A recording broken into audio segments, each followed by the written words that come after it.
Welcome to Native America Calling. I'm Sean Spruce. The lack of consistent veterinary care in rural Alaska Native villages is blamed for a growing and dangerous feral dog population. It also increases the risk for diseases like rabies that threaten human residents. A public health bill aims to boost veterinary care, but it's stalled in Congress. So Alaska Native leaders are starting their own initiative to bring spay and neutering services and vaccinations for pets into rural parts of the state.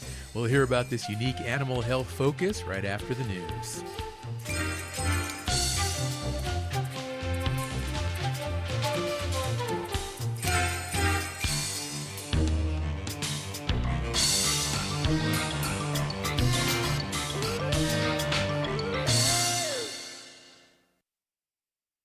This is National Native News. I'm Brian Bull, sitting in for Jill Freitas. Indigenous leaders in Ontario are calling for a public inquiry into how the provincial government responded to the wildfires that ripped through parts of northern Ontario. As Dan Karpenchuk reports, at least 2 First Nations communities burned to the ground. Several First Nations leaders held a news conference in Thunder Bay recently to counter claims by the Ontario government that it did communicate and respond with Native communities about the fire dangers. Helen Pavala is the chief of the Collins First Nation. There's nothing left but just ashes. My members barely escaped with the clothes on their back. Pavala says her community was left to evacuate without notice or support from the government. But Government Minister Jill Dunlop insists there was communication. There has been a lot of communication back and forth between First Nation communities, with myself and with my colleagues and our ministry officials as well. But Alvin Fiddler, the Grand Chief of the Anishinaabe Nation, disagrees. They were here on Saturday. Premier Doug Ford, some ministers were here as well. They didn't even bother to reach out to any First Nation leader. The chiefs are calling for changes, including the replacement of officials at the top of the Forest Fire and Emergency Services for the Ministry of Natural Resources, pending an independent investigation. And they want a public inquiry into decision-making, emergency coordination, and communications with First Nations, as well as over provincial preparedness. For National Native News, I'm Dan Karpenchuk. A congressional candidate in Washington state has apologized for recent remarks that falsely claim the Colville tribe has an incentive for more fires because they get free money from the Federal Emergency Management Agency. Republican Jared Sessler hopes to replace retiring Congressman Dan Newhouse in an upcoming primary. The district includes parts of the Colville Indian Reservation and the entire Yakima Reservation, which are both experiencing wildfires. At a candidate forum on July 21st, Sessler said this about the Colville tribe. They don't pay taxes for anything, but yet we fight those fires to the tunes of millions of dollars, and they got a check from FEMA for $30 million for the fire. So what's the incentive for them? The incentive is more fires because we get free money. Tribal officials condemned Sessler's remarks, reminding people that Native citizens pay federal income and other applicable federal taxes. In a statement sent to tribal leaders Monday, Sessler said his remarks were ill-informed and incorrect. Sessler is one of 11 candidates vying for the 4th Congressional District in the August 4th primary. And the 2026 Indigenous Media Conference just wrapped up in Portland, Oregon. The Indigenous Journalists Association, or IJA, organized the 3-day event, which held panels ranging from how to best cover the MMIP crisis to doing social videos. Melissa Green-Bly of the IJA Education Committee says final registration totals came to roughly 490 attendees, one of the best turnouts yet. That's really exciting to maybe find out that word of what's happening is spreading and people are saying, I want to be a part of this, and they're showing up. Chuck Sams, the first Native to head the National Park Service, gave the keynote address. Green-Bly says new developments also sparked interest. The launch of the Pacific Islander Journalism Network at conference, there was a lot of excitement with that. The new bylaws were an important point of discussion because it had been decades since they had been updated. Now, the Indigenous Journalists Association renaming is official on paper in law. The event wrapped up with the IJA Awards and Banquet, which honored Osage News editor Shannon Shaw Doody with 2 IJA Distinguished Awards. Former National Native News host Antonia Gonzalez was also recognized for her 22 years of hosting this program. Next year's conference will be held in Minneapolis. This is National Native News. I'm Brian Bull.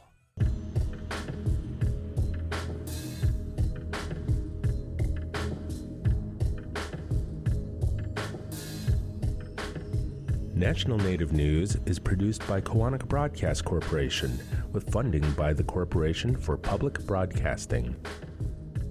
Support for law and justice-related programming provided by Hobbs, Strauss, Dean & Walker, LLP, a national law firm dedicated to promoting and defending tribal rights for over 40 years.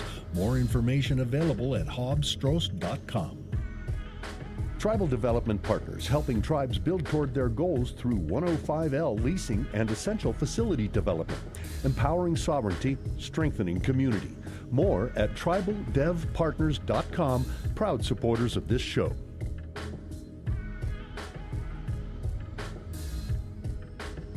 Native Voice One, the Native American Radio Network.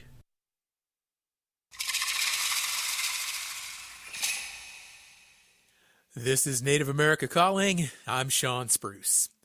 A new initiative aims to improve public health and safety in rural parts of Alaska by improving veterinary care. Alaska Native Rural Veterinary Incorporated and the Alaska Federation of Natives plan to boost spay and neuter services in Alaska villages to cut down on increasing numbers of stray dogs. The loose dogs pose a real risk to residents, especially children. The initiative will also increase vaccinations against dangerous diseases like rabies. The action comes as efforts in Congress to improve rural veterinary services has stalled. We'll hear about what the initiative hopes to accomplish and the relationship between rural veterinary care and public health. And later this hour, we'll also hear from acclaimed musician and actor Robert Mirabal talking about a new film he's in, Road to Everywhere, that is described as a coming-of-age story for grown-ups. You can join our conversation today about the importance of veterinary care in rural Native communities. Give us a call. We're at 1-800-996-2848. That is also 1-800-99-NATIVE. Joining us from Anchorage, Alaska is Mike Williams Sr. He is the tribal chief of the Akiak Native community, and he is Yupiak. Good morning, Chief Williams, and welcome back to Native America Calling. It's good to be here to talk about this important subject. Great to have you, Chief. Joining us from Fairbanks, Alaska is Angie Fitch. She is the executive director and co-founder of Alaska Native Rural Veterinary Incorporated. Angie, good morning to you too, and welcome to the show. Good morning. Thank you for having me. And joining us on Zoom from Shiprock, New Mexico is Adriana Nicolay. She is a volunteer with ResVet, and she is Dene. Adriana, hello and welcome to the show. Hi, thank you for having me. It's great to have all of you on the show. And Chief Williams, what is the situation like with stray dogs and cats in Akiak and other rural Alaskan communities? Well, we have over 200 communities throughout rural Alaska, and no roads, you can't just get there, and many unserved communities in rural Alaska, and but we have always had dogs with my family for thousands of years, taking care of the animals and as part of the families, and we always had dogs. Even the snow machines showed up. And we always had dogs in Akiak, and we still do. And we take very good care of them. But there has been some other animals that were imported to our communities throughout Alaska. Pets, other dogs that came in, and we have noticed in probably about 30 years now in our community that there has been increasing amount of loose dogs in our communities, and my travels to other communities as well, and the need for vet services, spay, neuter, vaccinations, and to protect the public health of our people. So that I've noticed that increase and the need for these control measures to be taken care of, so we can protect public health from rabies and distemper and other, parvovirus and et cetera. So we just really appreciate it when rural native veterinary services come around with Angie Fitch and the crew. They're welcomed, and others as well through University of Alaska Fairbanks. And it's just welcome service to our communities whenever they come once or twice a year. And we just appreciate them coming in to especially spay and neuter the animals that I think will help control our dog and cat issues in our communities. Chief Williams, you have dogs because you're also a musher. Tell me how challenging it is to make sure your dogs have all the care they need. Well, I've been a musher all my life and did 15 Iditarods and 29 Cusco 300-mile races and long-distance mushing. But I had to struggle, and thanks to Indian Health Service, their services, that I was able to get rabies vaccinations, and I became a lay vaccinator for my community many years ago, and I provided vaccine services to all of our mushers in our community and our neighboring villages, and that's what I did, and also deworming and making sure that the animals were taken care of. Yeah, right. In recent times, and especially 30 years, we've been increasing these other breeds of dogs that came into our community, the small pets, terriers or chihuahuas or whatever. But we're seeing a lot of those. But as a musher, I welcomed the services from Alaska Native Rural Veterinary Services and others that came to Akiak when they did. And instead of traveling to Bethel or to our hub communities, I just had to make sure that, a lot of times when I travel with my team, I have to make sure that I have records to show that all of these dogs are vaccinated and with proof, so I just really appreciate this new initiative that's going to increase the services to our underserved communities in Alaska. Thank you so much, Chief Williams. Angie Fitch, Executive Director and Co-founder of Alaska Native Rural Veterinary Incorporated. Tell us, what kind of work do your vets and volunteers do? So we travel around to the underserved rural communities of Alaska, the tribal communities. So since our inception in 2012, we've been to over 100 communities in partnership with the tribes. We've provided spays, neuters, vaccinations, deworming, exams, and we work alongside the communities. Like our motto is that we provide quality veterinary care, we include the communities, and we are respectful and culturally appropriate while we're doing it.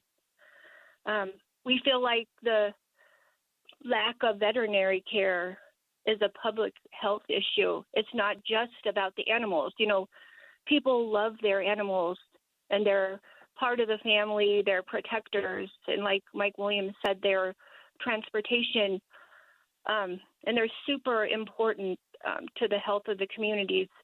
But it's also public health hazard to not have veterinary care. You know, in Alaska, we have rabies, which is transmitted by dogs, and dog bites. And then the lower 48, they have tick diseases, which is a concern for Alaska because we're starting to also get ticks here.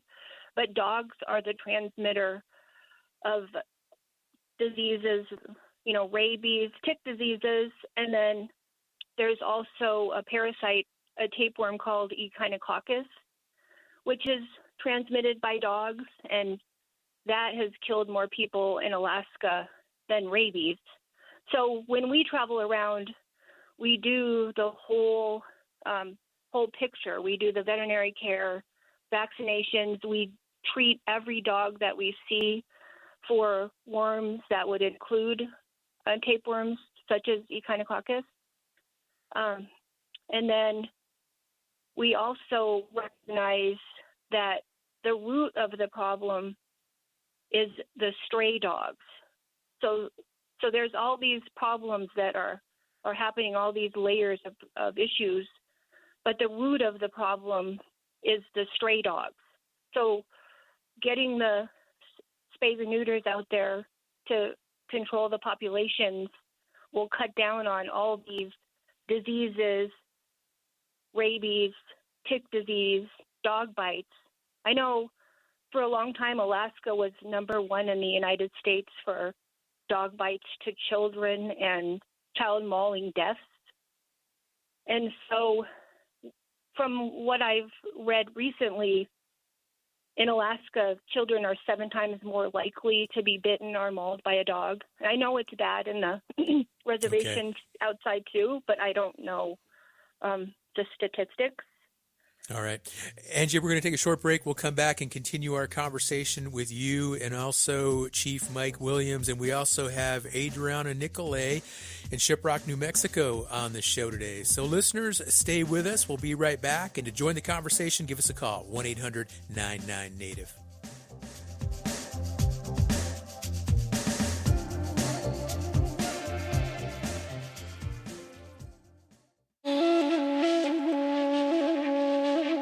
After nearly 55 years of waiting, 5 tribes in southeast Alaska without a formal land base could finally secure land. A new bill addressing the issue advanced through the U.S. House of Representatives with bipartisan support.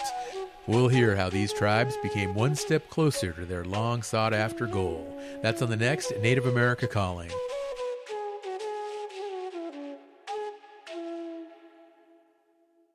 The Indian Arts and Crafts Act protects authentic American Indian and Alaska Native artists and craftspeople and their art and craftwork. Under the Act, it is illegal to market art or craftwork misrepresented as American Indian, Indian, Native American, or Alaskan Native made, or as the product of a particular Indian tribe. Reporting potential Act violations can be done at doi.gov/IACB or at 1-888-ART-FAKE. Support provided by Indian Arts and Crafts Board. Thank you for listening to Native America Calling. I'm Sean Spruce, and we're talking about veterinary care in rural Native communities. But tell us, what's happening where you live? Do you see a need for better support for pets? Are you concerned about the risk of feral animals? Join our conversation. Call us today. The number is 1-800-996-2848. That is also 1-800-99-NATIVE. One of our guests, Angie Fitch, is the executive director and co-founder of Alaska Native Rural Veterinary Incorporated. And Angie, before break, you told us about just the many roles and the responsibilities of your team, the vets and the volunteers that work within your organization. And I know that Alaska is a huge, huge state, and I'm interested to know, how big is your team? How many people do you have going out and working in all these different communities? Oh, we have about 20 people. And we only go out with probably 4 to 6 at a time, depending on how big the communities are going to be. So we'll have anywhere from 1 to 3 veterinarians on each trip. Now, this initiative, it started in response to legislation not being passed. Can you tell us about the bill that Senator Lisa Murkowski introduced? Well, it's called Veterinary Service Improvement to Public Health in Tribal Areas. And what it is requesting that there's a change to Indian Health Service purview to include veterinary services to prevent injury and disease, because Indian Health Service already covers disease prevention. And what we're saying is that prevention is less expensive and safer than dealing with the consequences of not having it. So preventing child maulings from dogs and rabies exposure, which is 100% deadly if it's not treated with the rabies prophylaxis. It's 100% deadly to humans.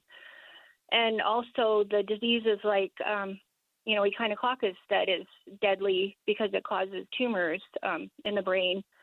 So what we're saying is prevention would be less expensive and safer for the communities. It would improve the quality of life for everyone involved, including people and animals. So that was the idea of the public health legislation, to include certain veterinary services under Indian Health Service purview, because they already have to pay for it anyways. They're paying for the consequences when people get injured and get dog bites and have to get the rabies prophylaxis.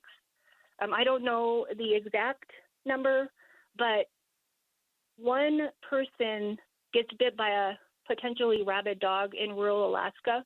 The cost is close to $25,000 to get them into town. There's no hospitals really out in the remote communities. They're fly-in only. So if someone gets bit and they have to be flown into town, and it's time sensitive, and they got to go to the hospital, it's close to $25,000. I mean, we could do a spay-neuter clinic. There's several spay-neuter clinics for that price. And the other reason that it's important to have these services is because, like, in rural Alaska, the weather gets bad, and it's foggy and snowy and windy. And if someone was to get bit by a rabid dog or a rabid fox and they can't get out, there's a good chance that they're not going to survive. So it's definitely a public health situation. I mean, there was one recently where a dog in a fly-in-only community, it had puppies, and then they gave the puppies away throughout the community to several different families.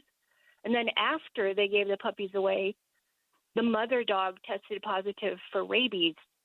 So every household that got one of those puppies also was exposed directly to rabies. So that could have been a huge, huge disaster, but they were able to get it under control. But it's an example of how serious the rabies and the dog bites and the diseases are here in Alaska. I mean, the places where we go, there's oftentimes no doctors, no dentists, no stores. So it's really important that we get these services out there.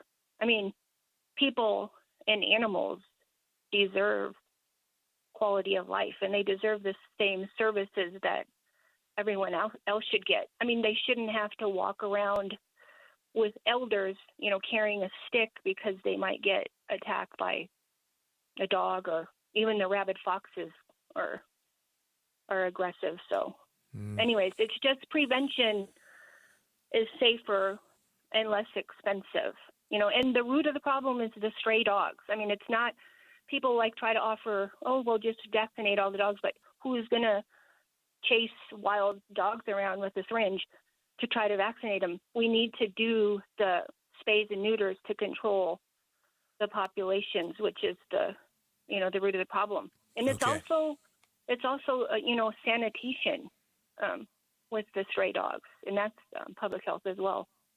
All right. Thank you so much, Angie. Chief Williams, back to you. I want to ask you more about the role of the Alaska Federation of Natives, AFN, because I know you helped inform them with regard to this initiative and what you and other Alaska Native leaders really needed for it to accomplish. Tell us more about that.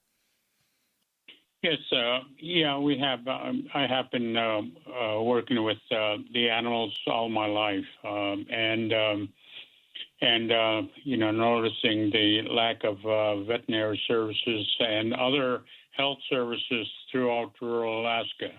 And like you said, Alaska is a huge place. It's very expensive to travel and et cetera. That's why we developed the community health aid program, the behavioral health aid program, and other services that can be provided at the local level. And I think that is what we do in light of no professional services right offhand in the communities, but I think our people for thousands of years took care of our animals to keep them healthy and to keep our land pristine and water and air and our quality of life. Was good then, but then rapid changes happen in the communities, and but over time we have developed these services in our communities, and I think each community deserves to be served in all areas of health services. And that's our goal, is to provide highest quality of services anywhere, with the human beings, with the animal care, and of course we consume a lot of our salmon and our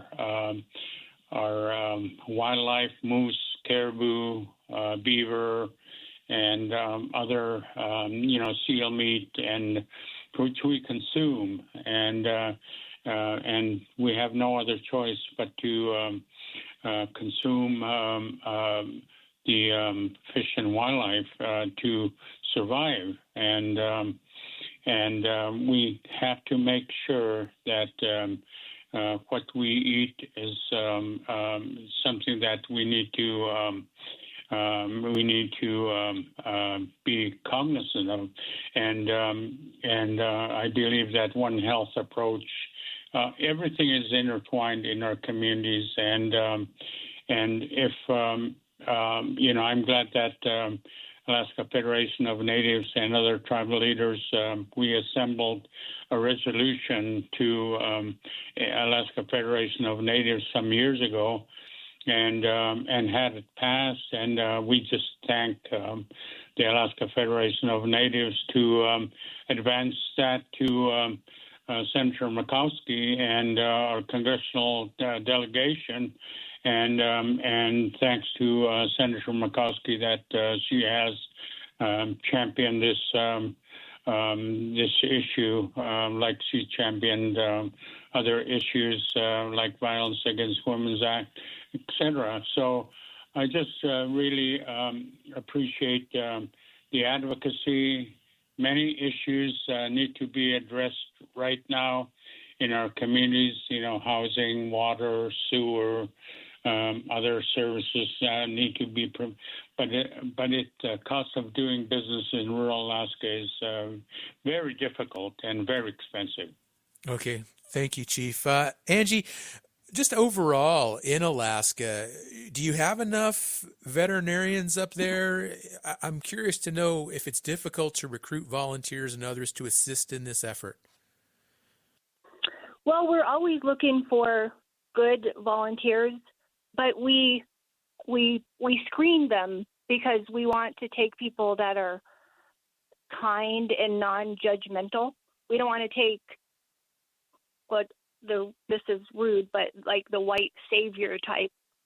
We want to bring people who want to provide non-judgmental public health veterinary care and kind people. So we do take applications for volunteers, but we have a good core of veterinarians of our own. We have 10 veterinarians that work with us, and they're comfortable with the traveling, and they love the people and they respect the culture. So we're doing okay with our crew. The big hurdle for us is obviously funding, because it costs a lot of money to get out to these fly-in only communities. I mean, it costs more, say, to get from Fairbanks to Shishmaref than it would for 4 people to go from Fairbanks to Hawaii. So it's just really, really expensive getting out to these super remote places. So that's a barrier, is the funding and the airfare. But this program that we're working on with AFN, so ANRV has been in service since 2012, and then now that we're actually officially partnering with AFN, we worked with them for years and years, but now we're officially partnering with them, and this program initiative is going to provide veterinary care, which is spays and neuters. And then we're going to do a barrier to care study and a disease surveillance study, because we're going to be traveling to places that no one knows or has ever done any testing, and a lot of them have never even had veterinary care. So we're going to try to do the whole entire package that's going to improve the quality of life for pets and people, and then hopefully also support the legislation that will get Indian Health Service to change their purview. Okay.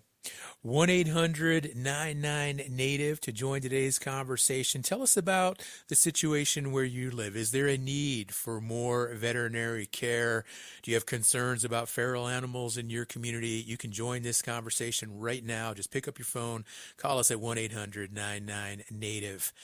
Our next guest joins us in Shiprock, New Mexico, Adriana Nicolay, a volunteer with ResVet. And Adriana, the Navajo Nation also faces limited access to veterinary care. What are the challenges? Yeah, it's very similar to what Angie was just describing. There is little to no care. In order to access care, you have to go to, I would say, like the big hubs, the big cities within the reservation, or to border towns to access care. But often for families, the commute and the cost is prohibitive. And sometimes we can't even transport our animals to those places. So that's where organizations like the one that Angie co-founded are so important in being able to advance veterinary care in communities like my own. Adriana, ResVet is one of a handful of nonprofits that helps people on the Navajo Nation access pet care, also spay and neuter services. Are you enough, or is there a demand and a need for more? Yeah, I think as far as my experience, I think the nature of a mobile clinic is, it meets some need, but there is still ongoing need. Like I said, there's people who can't bring their pets to a clinic. There's people who are working and can't, make it on a weekend clinic. There is, it's one weekend out of a month, and there's also so many communities across the Navajo Nation, and a clinic can only service one. So like I said, it requires a commute. But luckily, a lot of these organizations offer subsidized care, so the cost can be less preventative or prohibitive than it would be going to a traditional veterinary clinic. Adriana, tell me about your role as a volunteer. What do you do? Oh, I mostly help with administrative tasks. My favorite thing is we do like a drive-through style clinic. So my favorite thing is getting people checked in. I get to, ask them about themselves and their pet's medical history, and it turns into telling me stories about each of their pets, and I get to meet all these dogs and cats, puppies and kitties. Other than that, discharge paperwork, and some other administrative tasks to make sure that people get the documentation that their pets were vaccinated and the other services that they got that day. Now, we heard Angie mention that they screen volunteers up in Alaska. How important is it to be kind and understanding and culturally compassionate in this type of work? Yeah, that was huge for me listening to Angie talk about that because that was a difference for me with ResVet. I got to meet them personally because I needed care for one of my animals and I couldn't take her to a clinic, and they were incredibly understanding and willing to accommodate me, and I had never experienced that as far as like with a vet clinic. Granted, I didn't have much experience before that, but I did like try to access care for my animals. So anyway, I was just struck by how compassionate the team was, and I think that's one of the hardest things, in addition to having lack of access to care, is you might not get the same vet every time that you take your pet to a care. You have to like. We're going to take a short break. Adriana, I'm sorry, we're going to take a short break. We'll come back and we'll talk some more. So listeners, stay with us and we will be right back.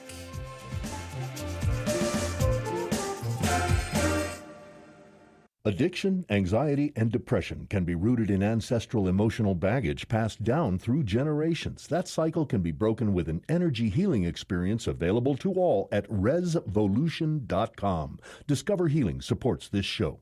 Kaufman & Associates is a Native-owned and led consulting firm supporting Native communities with culturally grounded solutions to shape Indigenous futures.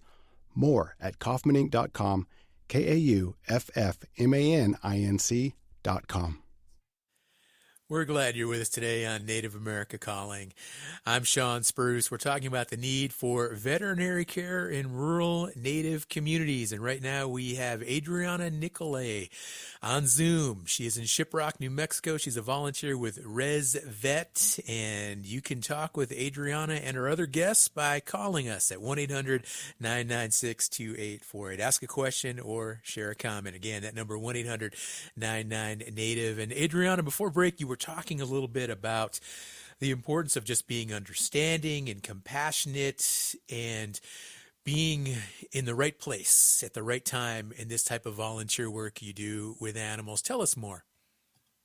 Yeah, I was just trying to point out that part of the dynamic of lack of access to care is that you don't know if you can trust the vet care that you are able to access. So I think it's important to have community members be part of that group like Angie is, so that they can vet the approach that the organization is coming in with. And I'm really lucky that I got to do that with ResVet. I genuinely trust the people who work there, and I trust them with my own animals. And I think I'm really lucky to have that. And that kind of care should be expanded across the reservation and other communities like my own.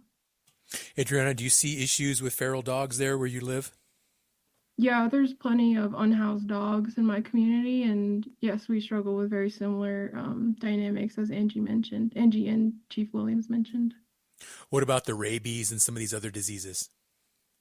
Yeah, I think I'm not as familiar with like the risks of diseases that can be transmitted to humans, but there are plenty of unhoused dogs, and surely lack of access to care for them and also for families means that there are a lot of unvaccinated dogs, and there are also a lot of animals with, ticks are everywhere around here. So there's a lot of tick-borne, there's high prevalence of tick-borne diseases in my community as well. Okay, Adriana Nicolay, Shiprock, New Mexico, on the show today. 1-800-99-NATIVE. Phone lines are still open for any listeners who would like to join our conversation. At this point, we're going to pivot. We're actually going to head a little bit east from Shiprock, New Mexico to Taos Pueblo, where we have Robert Mirabal on the line. He is an acclaimed musician, also an actor, and he is, of course, Taos Pueblo, a citizen. Robert, hello, and welcome back to Native America Calling. Hey, Sean. Long time to hear or see from you. Yeah, it's been too long. Well, this is exciting. You're going to be in Albuquerque this week for a screening of this new film. It's titled Road to Everywhere. You're also going to be performing. What does this film mean to you? It's really interesting because there's so many different films out there that are themed, and I did a lot of different auditions and seem to have a certain role that they're constantly going for, like whether it be the industry, whether it be Hollywood, whether it be any platforms, just certain kind of thing. And then I auditioned for this one in New York, and I really liked the way it was written. It was just, any nationality could have played this one, but the way the director chose to really kind of gave me a bite on a really amazing character. And so that's kind of the reason. That was the main reason was why I chose to do this show, the movie.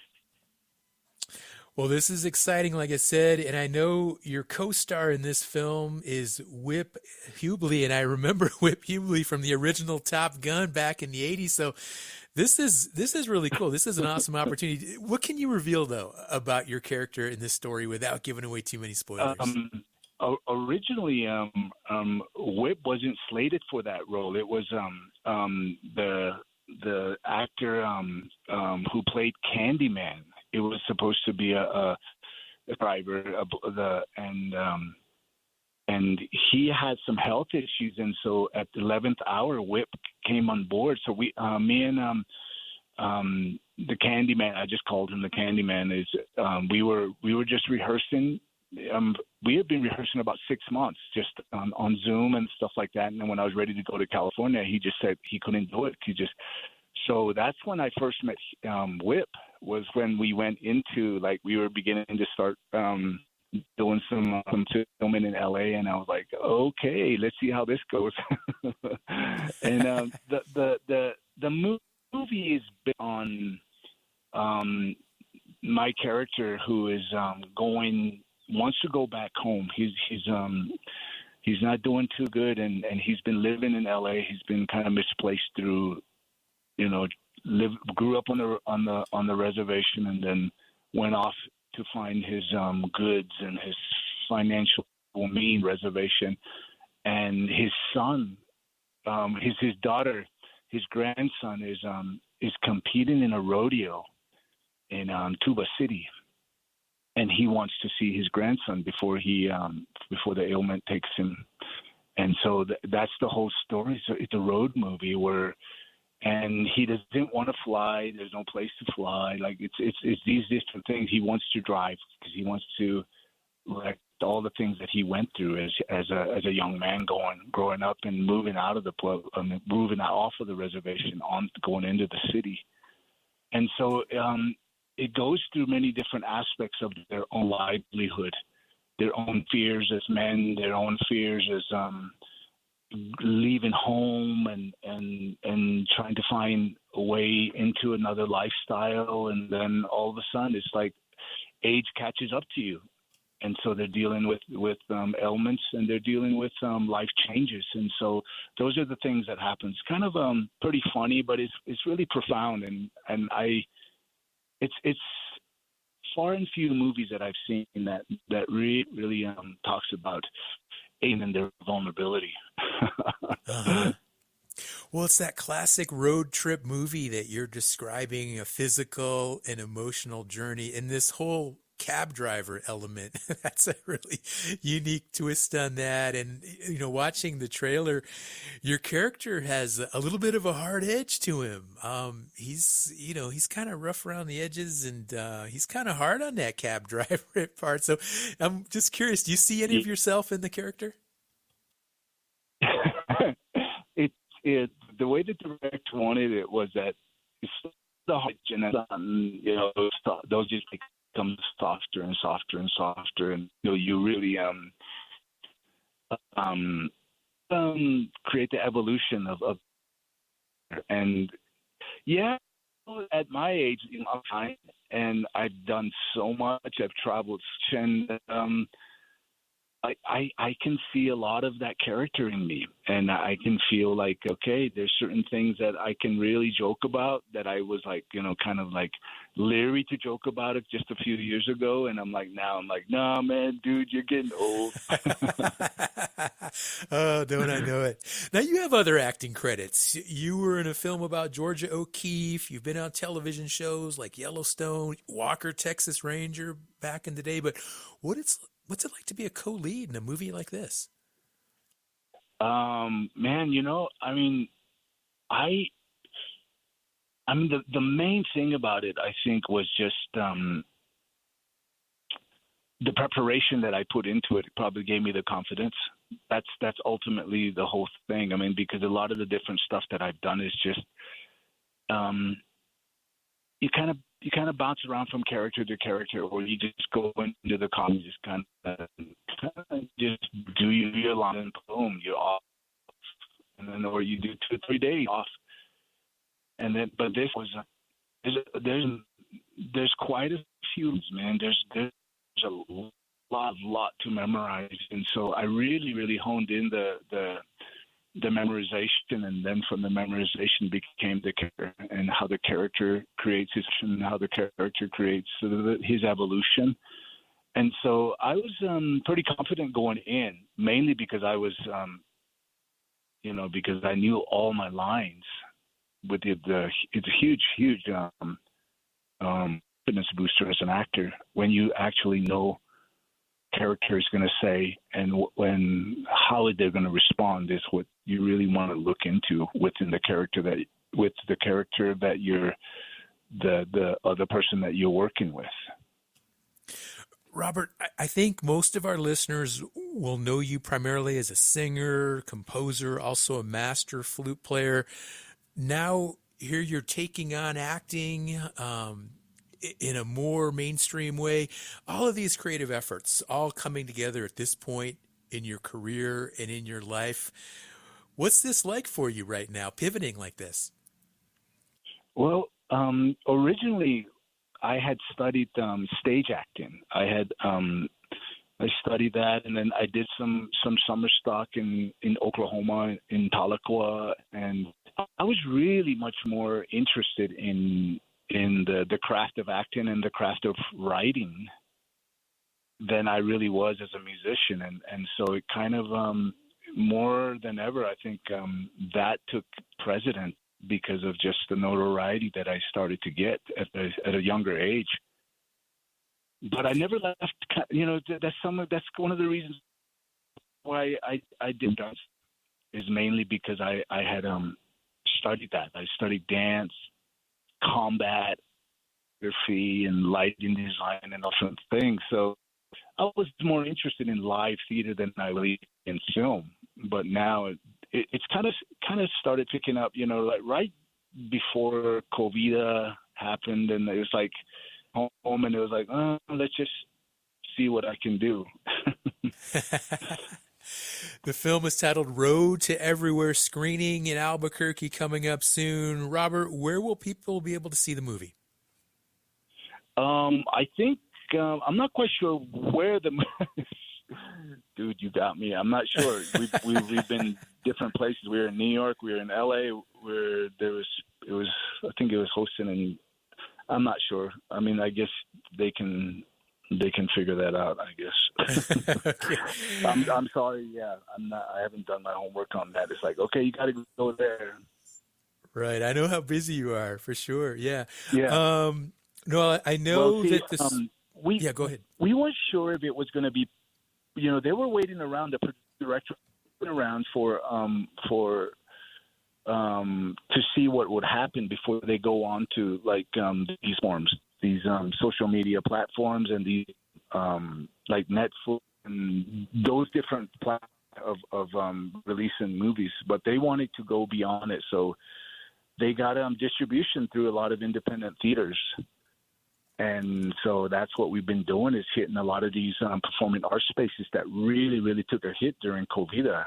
And so, it's kind of fun going into these small little venues and the people that really support these institutions. Well, the showing this Friday in Albuquerque will be at the Guild Cinema, and it's one of those really cool, nostalgic, independent theaters like you're describing right along Central Avenue in downtown Albuquerque. For other screenings in New Mexico, people can learn more at the roadtoeverywheremovie.com website. And Robert, you're also going to be performing with your band on Friday. Tell us more about that. Yeah, dude. What we've been doing on the road is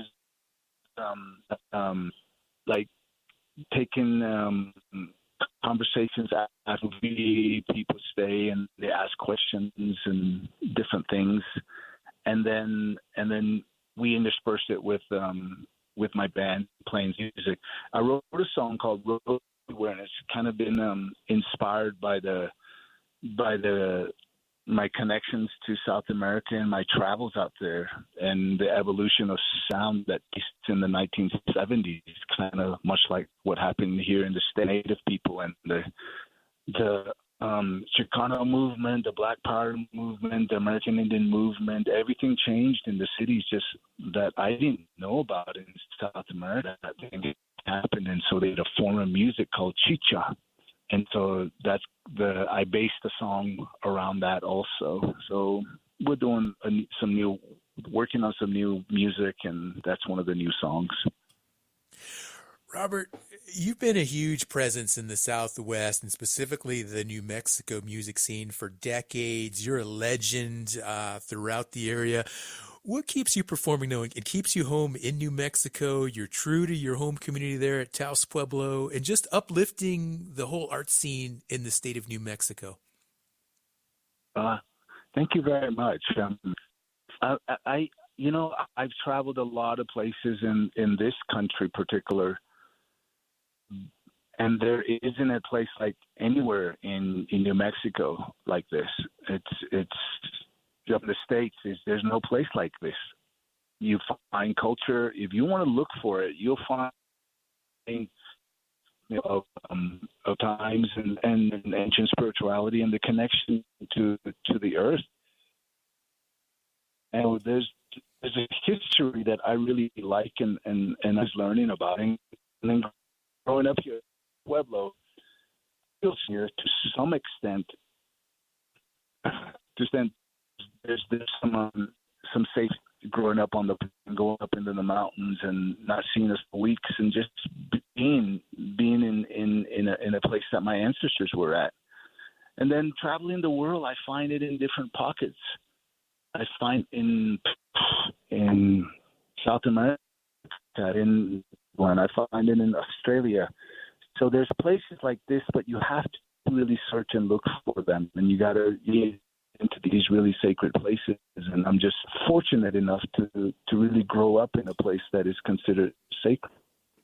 Oh, right on, brother. Thank you so much for coming on to the show today, and much success in this new film and all of your other projects. Robert Mirabal joining us here on Native America Calling, and I do want to make a correction here. The screening in Albuquerque of this new film, Road to Everywhere, it will be at the Guild on Thursday. Not Friday, but Thursday. My bad. Sorry about that, folks. We're going to have to wrap up the show now, but I want to thank all of our guests who joined us: Chief Mike Williams Sr., Angie Fitch, Adriana Nicolay, and also Robert Mirabal. And don't forget to tune in to Native America Calling again tomorrow. We'll have a conversation with landless tribes in Alaska that are on the cusp of getting their own land. I'm Sean Spruce. Enjoy the rest of your day.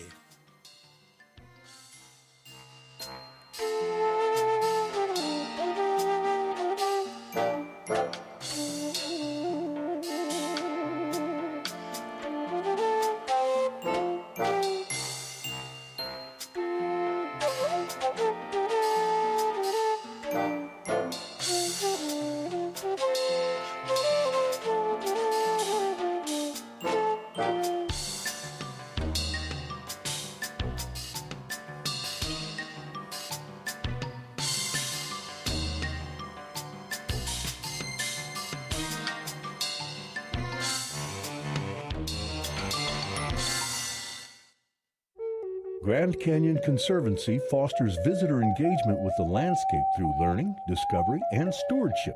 The Grand Canyon Conservancy Field Institute provides immersive and educational adventures designed in partnership with Grand Canyon National Park, including day hikes for the family, once-in-a-lifetime backpacking trips, and art classes with expert instructors. More at grandcanyon.org. Grand Canyon Conservancy supports this show. Program support by the Colorado Plateau Foundation, a native-led foundation supporting native-led initiatives protecting the lands, waters, and cultures of the plateau for generations to come. The Colorado Plateau Foundation helps to build networks, community, and organizational capacity. The Colorado Plateau Foundation is accepting grant proposals only through August 14th. Eligibility information is available at coloradoplateaufoundation.org.